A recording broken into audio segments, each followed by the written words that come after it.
been looking at a lot of theory about how laser works, what is stimulated emission, and too much of description about processes, about the mechanisms.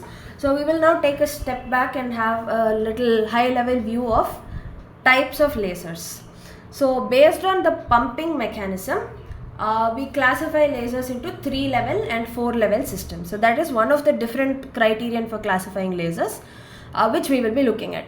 So before we look at the actual subtypes 3-level and 4-level, these are a couple of definitions. So the lower level is the energy level to which the excited atoms de-excite through stimulated emission. The upper level is the metastable higher level where population inversion is created. Now it is important to understand these two, especially lower level, because it is often confused with the ground level. So upper level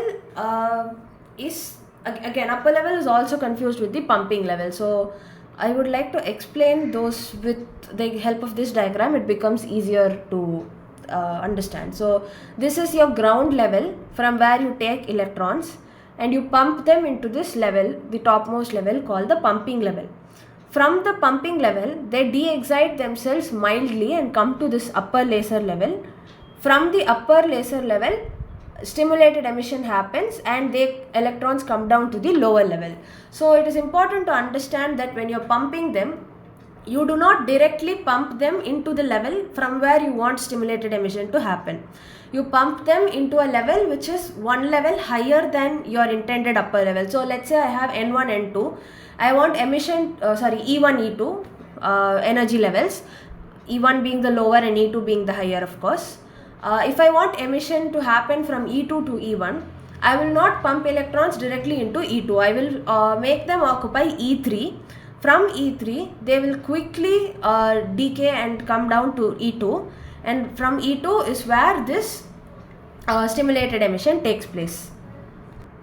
Why do we do that? Why do we not directly pump into the desired level, for instance E2? Is because there is already a lot of activity happening between E1 and E2, right? Some electrons are coming down spontaneously, some there is a triggered or a stimulated emission, so much going on.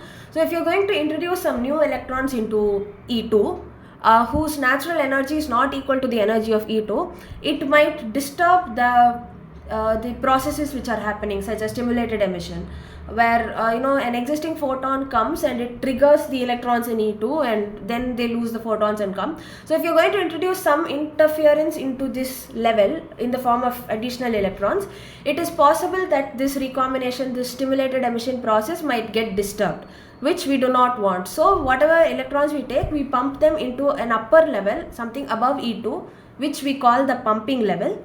From the pumping level, they exhibit fast non-radiative decay, which means fast, of course, quickly, almost as soon as they are filled in the pumping level, they jump down to the upper level. And non-radiative meaning in coming from the pumping level to the upper level, they do not give out any photons.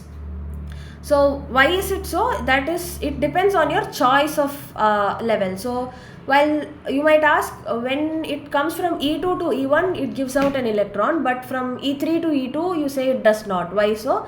Is because you have to choose the levels appropriately. So for certain energy gaps, it will give out an electron, there will be radiative decay, and for certain energy gaps, there will not be. So the trick is to choose the upper level and the pumping level appropriately. So a level is chosen such that from the pumping level to the upper level, there is fast and non-radiative decay, and from there the normal stimulated emission happens. So I hope that clears the difference between pumping level and upper level. Pumping level is the level into which you pump your electrons, and upper level is the level from where emission begins. Pumping level always being higher than the upper level.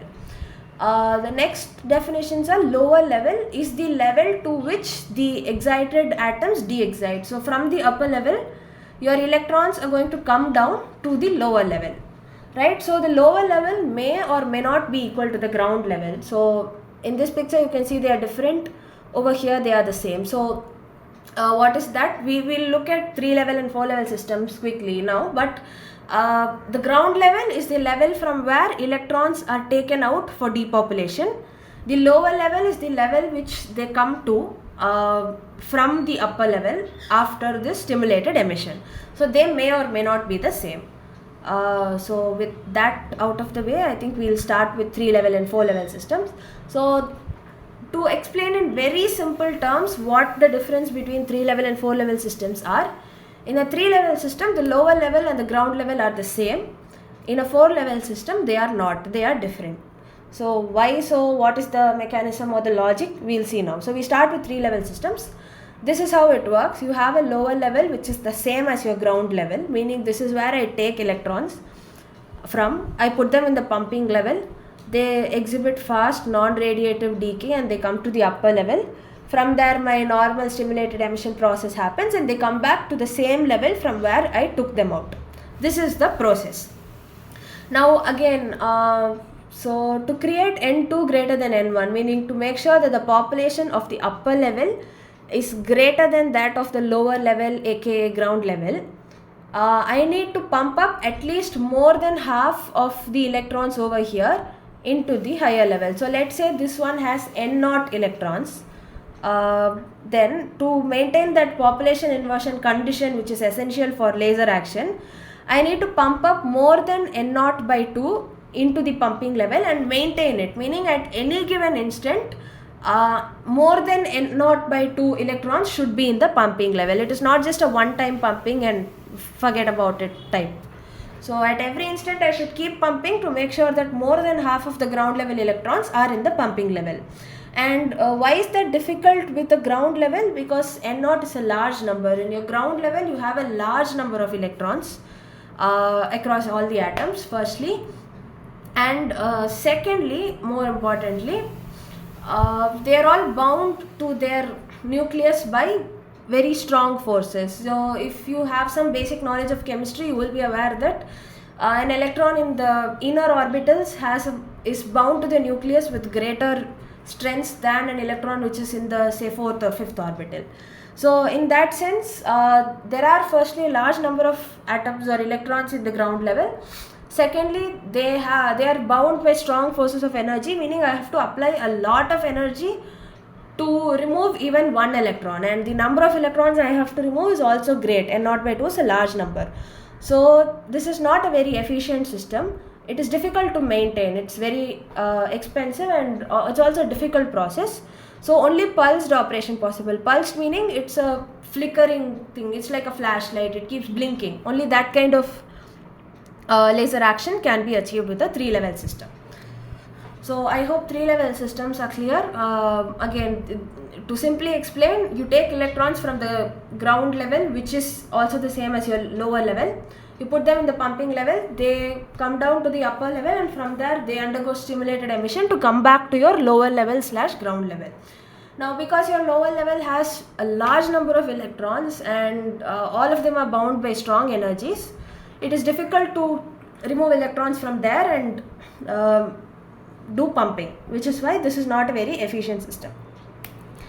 Now 4-level systems, that is why they were introduced as a sort of solution to this problem. The lower level and the ground level are not the same. So you take electrons from the ground level, you put them in the pumping level, they come down to the upper level as usual, and then from there they undergo stimulated emission and reach the lower level, these two not being the same. So now what happens is, firstly it becomes easier to achieve and maintain inversion because now N2 has to be greater than N1, not N0, right? So N2 needs to be greater than N1. Then for that, the number of electrons you will have to pull out of here and put here becomes fewer. So although the ground level electrons still have extremely high binding energies, I do not need to pull out N0 by 2 number of electrons. The number of electrons I have to pull out becomes less because N1 is going to be a smaller quantity compared to N0, and now my N2 only has to be greater than N1. It does not have to be greater than N0. So let's say N0 was 10, N1 would be something like 5. So for example, this is a very rough estimate, you know that, and it's a bad estimate and you know that, but so in the first case my N2 had to be greater than 10. So I have to pull out at least 11 electrons from here.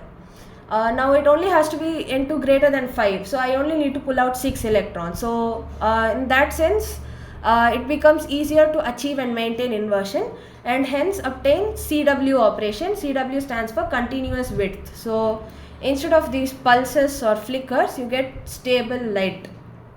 So that is what 4-level systems are about. That is why splitting the lower level and the ground level, or taking two different levels as the lower level and ground level, helps. But the issue with this thing again is depopulation of the lower laser level, meaning electrons from the lower level also might start going down into the ground level, or the energy which is applied to remove electrons from the ground level might be taken up by electrons from the lower level, and they might start moving out. So that this layer is also getting depopulated, which is not part of our objective, which is unnecessary. So, and it's a waste of energy, obviously. So that is one small issue there, but 4-level systems are still better than 3-level systems in any case. And are 2-level systems possible? 2-level meaning the ground level and the lower level are same, the upper level and the pumping level will be the same. So you take electrons from here, you put them here, and they undergo stimulated emission and come back here. Is that possible? Well, not really, because like I said, if you're going to keep introducing electrons here, it will interfere with the emission process. The whole setup becomes extremely unstable. So the amount of energy you are investing into pumping and all that will not be matched by the amount of light energy you are getting back as an output.